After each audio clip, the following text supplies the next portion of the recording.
Hi friends, இது Saturday morning routine black தான். டைமே போக மாட்டுது அப்படின்னு சொல்கிறவங்களுக்கு அதிகாலையில் எழுந்துச்சு பார்த்தா தெரியும் டைம் எவ்வளோ ஸ்பீடாக போகிறது அப்படிங்கிறத பார்க்கலாம். இன்றைக்கி வந்து பார்த்திங்கன்னா காலை வேலைகள்லாம் ஸ்டார்ட் பண்ண ஆரம்பிச்சுட்டு சிம்பிளான ஒரு கோலம் போட்டுட்டு வாசலில் தீபமும் வச்சுட்டு என்னுடைய வேலைகள் ஆரம்பிச்சாச்சு. இந்த காக்கா குருவிகளுக்கெல்லாம் பார்த்திங்கன்னா நேற்று சாப்பாடு வைக்க கொஞ்சம் டைம் ஆயிடுச்சு.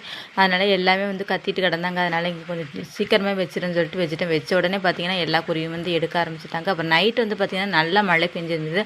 அதனால் அந்த செடிகளுக்கெல்லாம் தண்ணி ஊற்றுற வேலை கொஞ்சம் கம்மி. செடிகள்லாம் நல்லா ஃப்ரெஷ்ஷாக வந்தது. மதிய சமையலுக்கு வந்து பார்த்திங்கன்னா நம்ம போட்லேருந்து கிடச்ச காணாங்கழுத்தி மீன் தான். ரொம்ப நாளாக கழிச்சு இந்த மீன் வந்து பட்டிருந்தது. ரொம்ப குழம்பு டேஸ்ட்டாக இருந்தது. ஏன்னா ஃப்ரெஷ்ஷானுங்கிற மீனுங்கிறதுனால அதில் கூட பார்த்திங்கன்னா கொஞ்சம் மீனையுமே வறுத்துக்கிட்டேன்.